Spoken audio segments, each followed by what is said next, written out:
Hare Krishna, Srila Prabhupada Lilamrita, Volume 1, Chapter 3, A Very Nice Saintly Person, Part 2.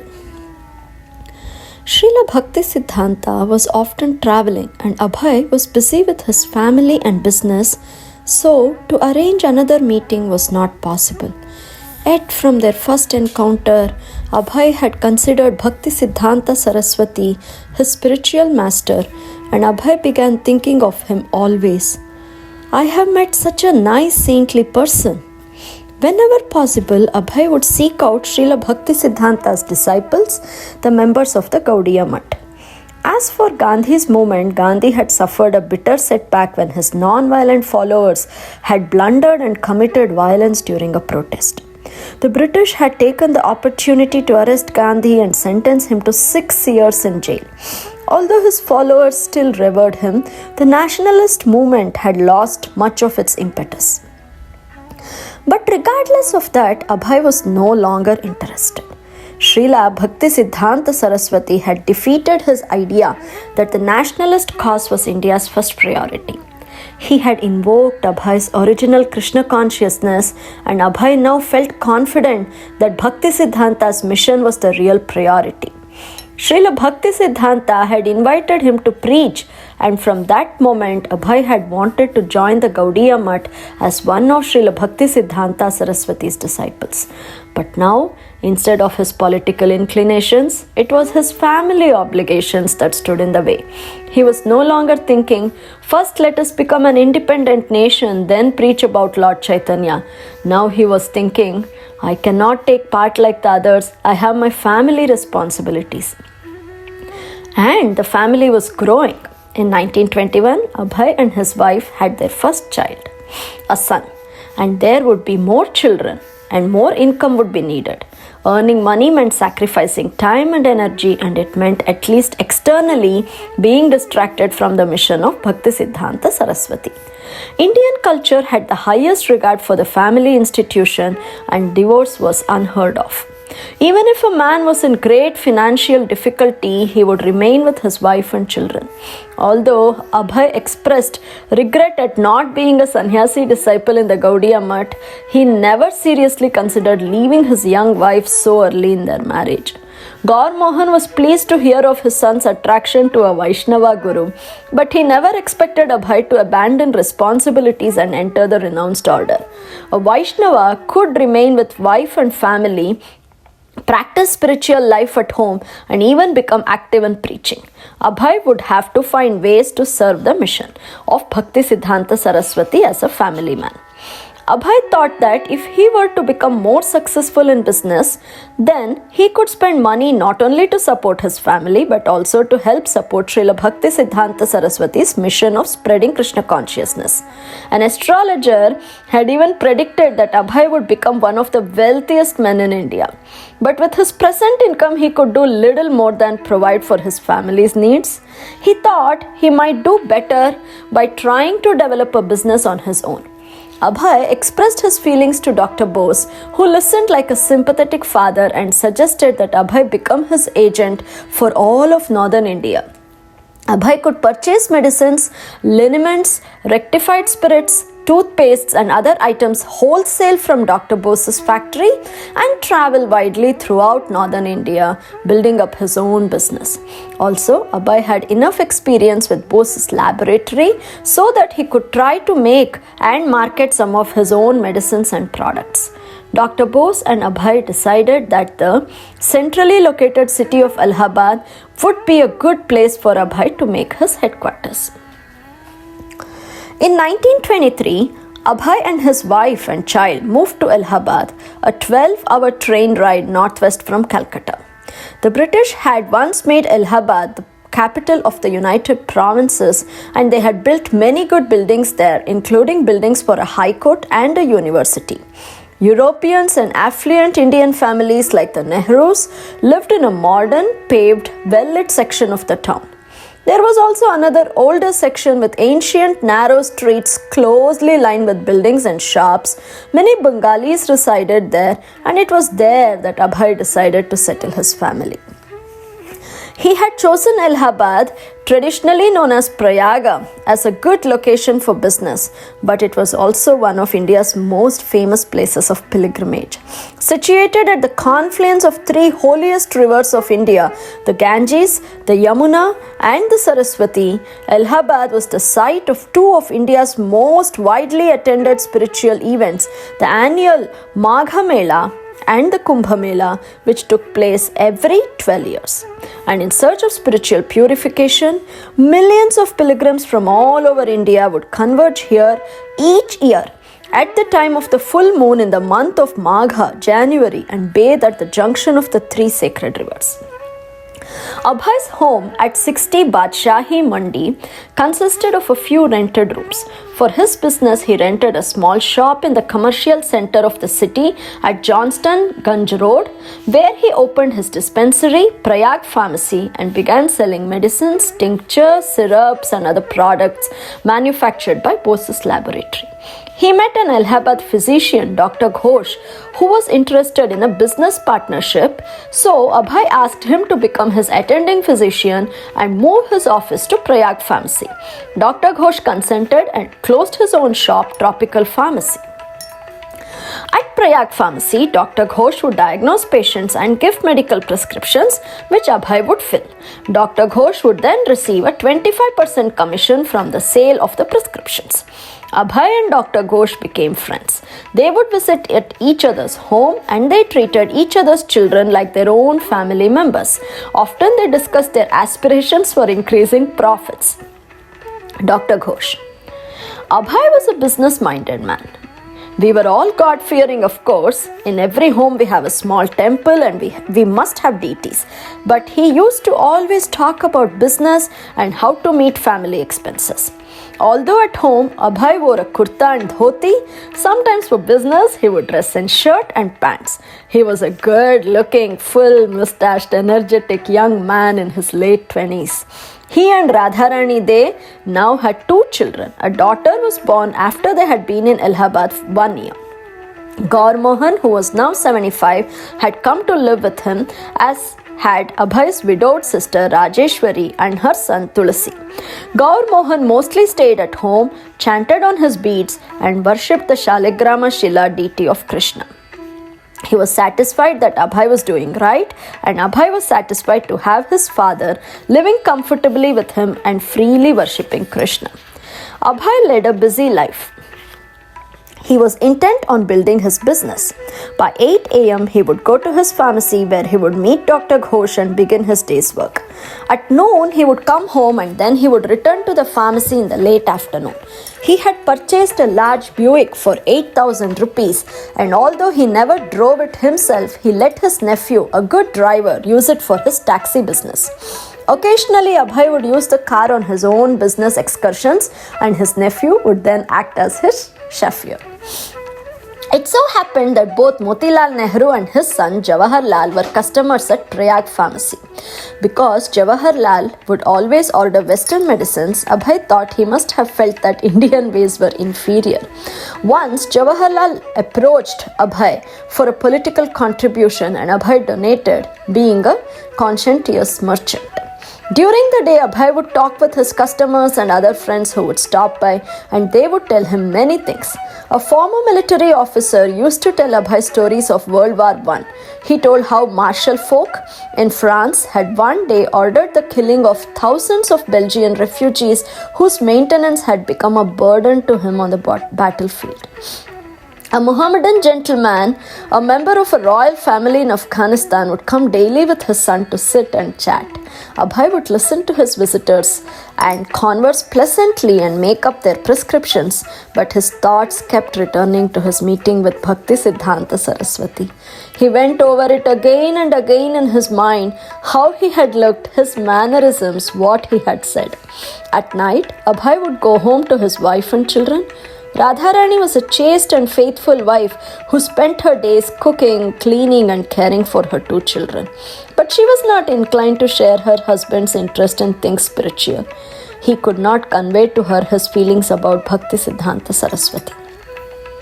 Abhay, his wife, Their two children, Gaur Mohan, Abhay's younger brother Krishnacharan, Abhay's widowed sister Rajeshwari, and her son Tulsidas, all went together to an Allahabad studio for a family portrait.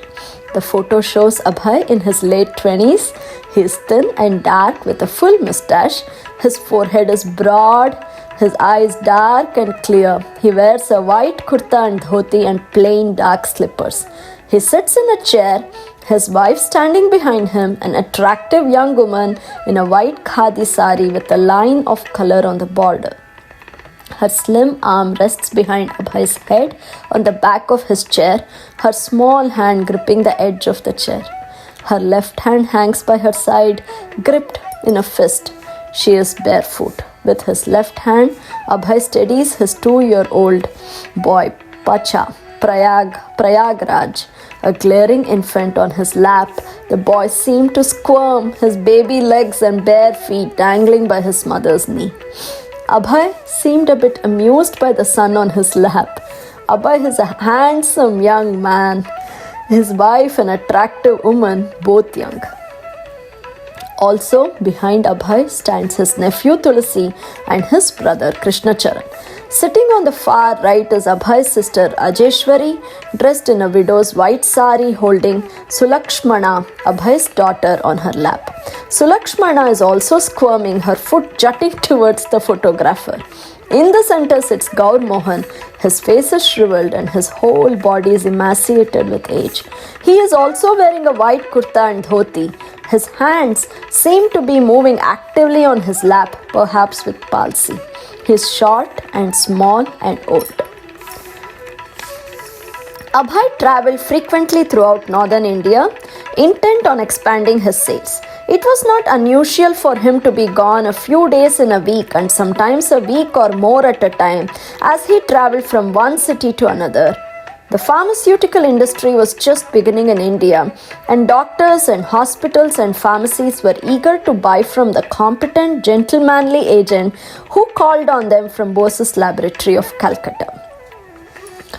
He would travel by train and stay in hotels. He liked the feeling of freedom from home that traveling afforded, but the real drive was servicing accounts and getting new ones. That was his business.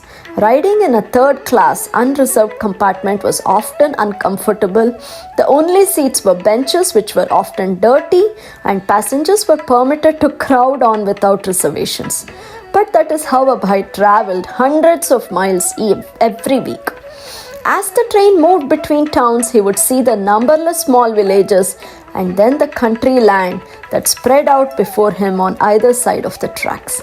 At every stop, he would hear the cries of the tree vendors as they walked alongside the train windows. Chai, chai, tea. The British had introduced it, and now millions of Indians were convinced that they could not get through the morning without their little glass of hot tea.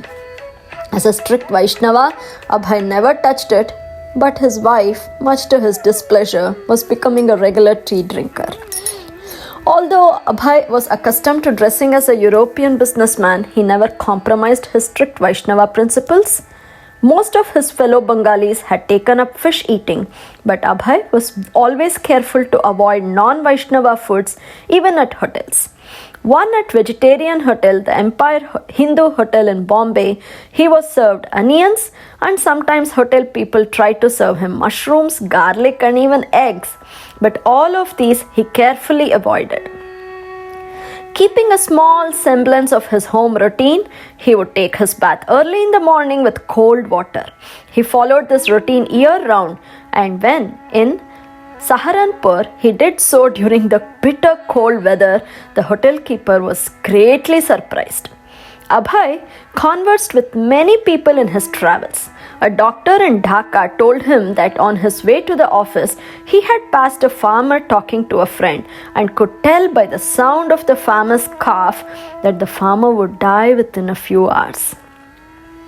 Another doctor told Abhay that he had just come from seeing a pneumonia patient who was defying nature and medical science by continuing to live.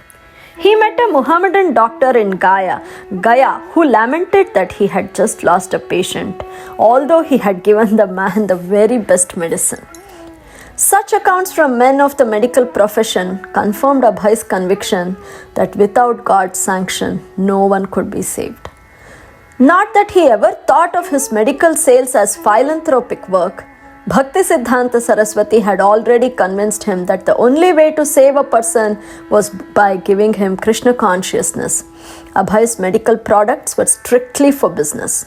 On one business trip, it was in 1925, he travelled through Agra, only 40 miles south of Vrindavana.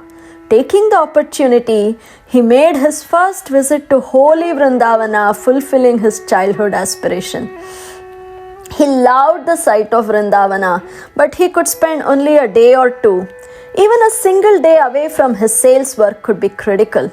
As a reverent pilgrim, Abhay visited a few temples, especially the principal temples established by the followers of Lord Chaitanya, but he had to move on. There were also risks in traveling. Once he was sitting in a train compartment in Mathura station when a monkey suddenly entered and took away his belongings. Early one morning before dawn, while he was on his way to Kanpur in a two-wheeled horse carriage, the horse was going at a fast trot when suddenly it hit a large heap of rubbish in the middle of the road.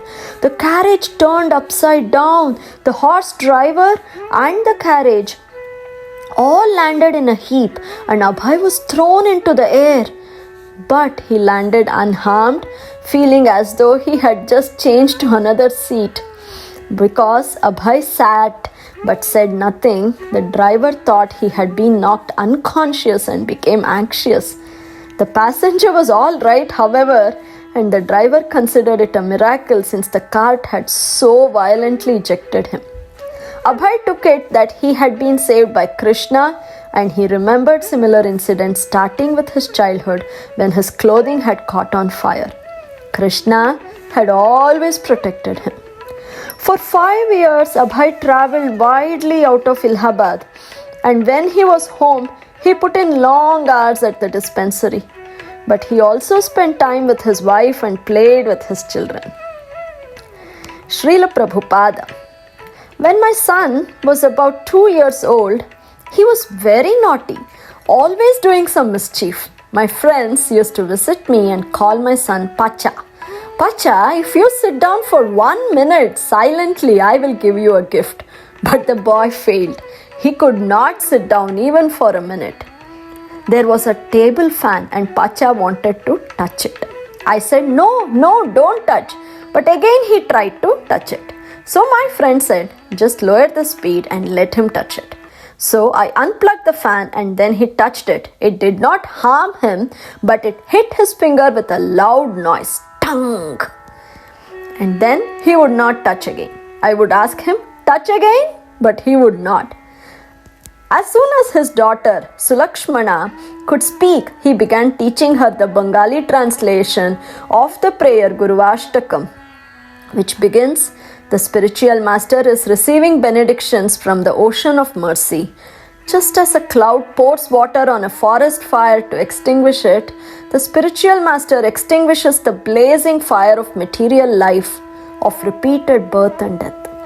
Except for his obligatory travels, Abhay stayed at home and satisfied his family. He tended diligently to his business and it prospered. It was Kumbh Mela, January 1928. Bhakti Pradeepa Tirtha Maharaja of the Gaudiya Mutt had come to Allahabad with a few men. One day he walked unannounced into the Prayag pharmacy, and all of a sudden Abhay was seeing them again after so many years. Oh, these are the people I saw before, he thought. Gaudiya Mutt, yes, come in. Bhakti Pradeepa Tirtha Swami was the same sannyasi who had visited Narendranath Mullik in Calcutta, a visit that had led to Abhay's going to visit Bhakti Siddhanta Saraswati.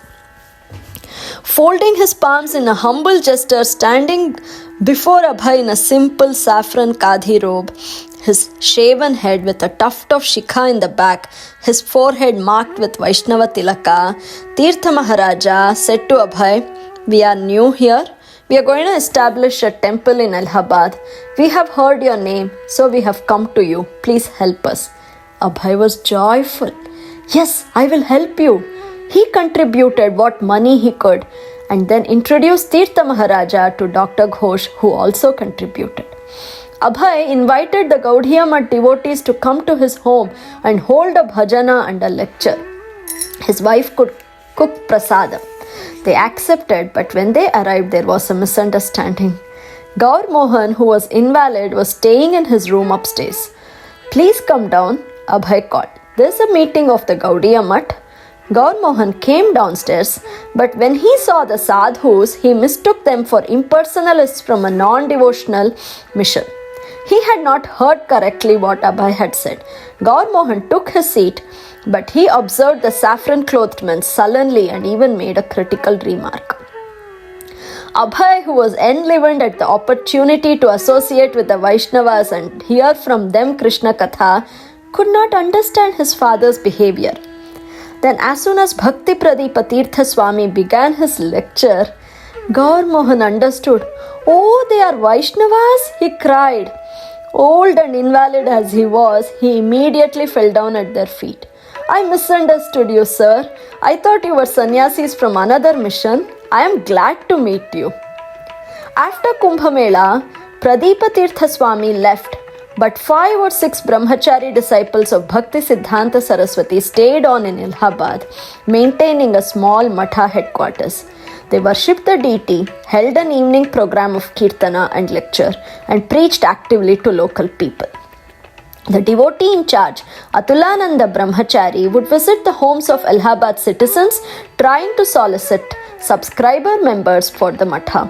For half a rupee per month, a person would receive a subscription to the Gaudiya Math magazine. In the course of his door-to-door soliciting, Atulananda knocked on the door of Abhay Charande. Abhay received him very hospitably and offered him some rice and fruit.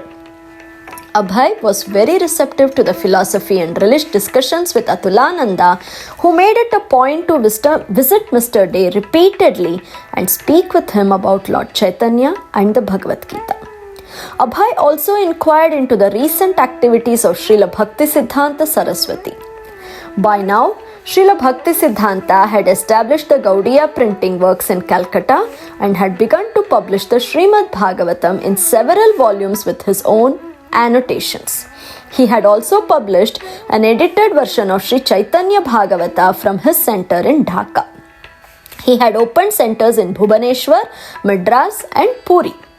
Abhay's interest was insatiable. Atulananda told him how in 1925 Srila Bhakti Siddhanta Saraswati had led a big procession circumambulating the holy land of Navadvipa with deities riding on the backs of gorgeously decorated elephants and with devotees from all parts of India attending.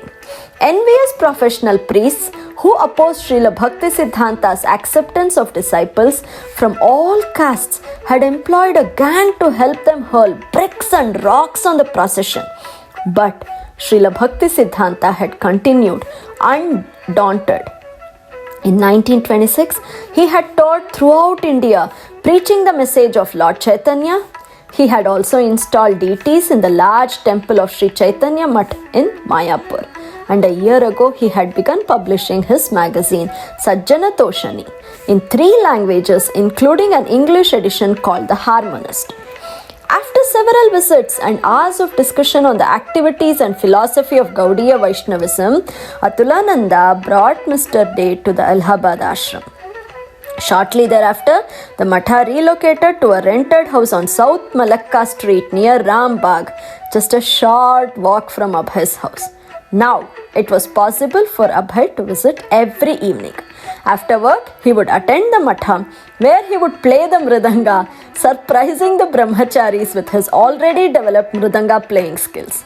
He sang bhajanas with them and sometimes took the lead part in the congregational singing. He would also bring important persons from Allahabad to visit the matha. For the brahmacharis, Abhay seemed to give new life to their ashrama. And for Abhay, new life had come to him in his reunion with the disciples of Bhakti Siddhanta Saraswati.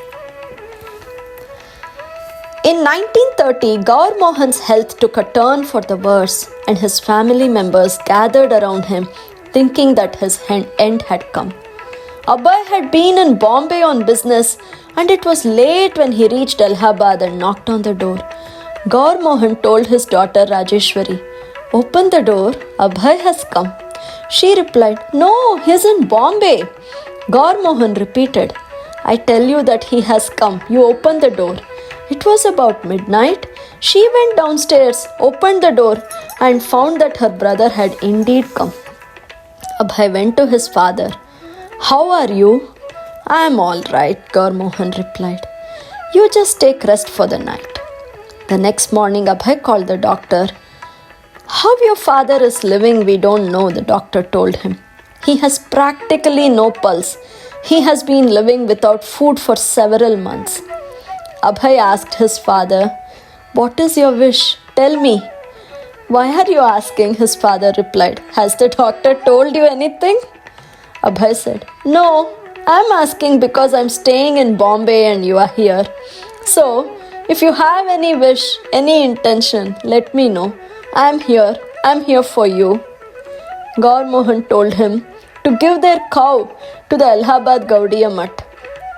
So Abhay took the cow along with her calf and donated them to the Matha. Then again he asked his father, "Have you got any other wish?" And again his father asked, "Has the doctor told you anything?" No, I'm simply asking because for my business I have to go." Then Gaur Mohan said, "Invite all the Gaudiya Vaishnavas of Allahabad and other Vaishnavas also. Let them chant Harinama in the evening and you supply them with good food. That is my wish." Abhay arranged it, and in the evening the Harinama started. At 11 o'clock, all of them took prasadam and left. That night, Gaur Mohan passed away. Abhay felt the loss of his father painfully. His father had given him everything he had ever wanted. He had been careful to raise him as a pure Vaishnava and had always worshipped Radha and Krishna. Although Abhay was a competent young man, he felt lost without his dearmost protector and friend. More than anyone else, Gaur Mohan was the one who had always guided Abhay and treated him as the most special person. Without his father, Abhay now felt hopeless.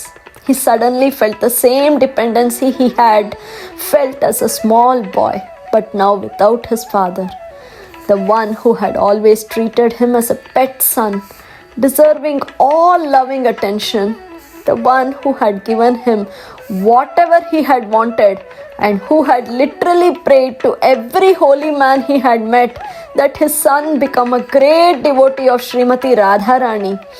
That best well-wisher was now gone.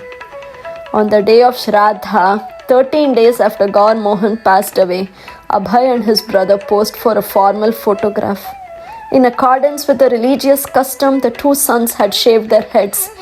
The photograph shows Abhay and his brother sitting on either side of a formal portrait of their father. The portrait is on an elevated stand and is surrounded with dark cloth. The picture is nicely framed. Gaur Mohan looks old but still thoughtful and intent, not so old as in the former portrait where he had looked emaciated with eyes almost dimmed. Abhay, with his head shaved, looks like a renounced monk, and his body is covered with the robes of a monk, simple drapes and broad folds covering the upper and lower parts of his body. He looks quite different than he had in the picture that was taken in the same place, with the same rough carpet on the floor years before. In that picture, with his wife and children gathered around him, he was very much the young householder, surrounded by his responsibilities of family and looking like he knew how to conduct himself well and move energetically in the world. But in this photo, although his children are present, they are seated unattended on the floor. Abhay's left hand is on his knee, poised and yet at rest, whereas in the former picture, his left hand had been holding his restless son. Abhay's wife is not present. In this picture, Abhay looks striking. One cannot tell that he usually has a head of hair and a mustache which he has only recently shorn off for the mournful observance of his father's passing away. Instead, this seems to be his natural appearance. There is a mysterious spiritual air about him, as one might expect in a meditating saint. His look is neither agitated, nor cheerful, nor sorrowful. It is peaceful and knowing, as if he has suddenly become a sadhu on the day his father has passed away. He looks like the sadhu his father envisioned he would become. He looks as if he is and always was a sadhu and has suddenly been revealed as such on this day. Even by the most casual inspection of the photo, it appears that by shaving his head and dressing in robes with no shirt or shoes, Abhay has become a sadhu. Hare Krishna. End of chapter 3.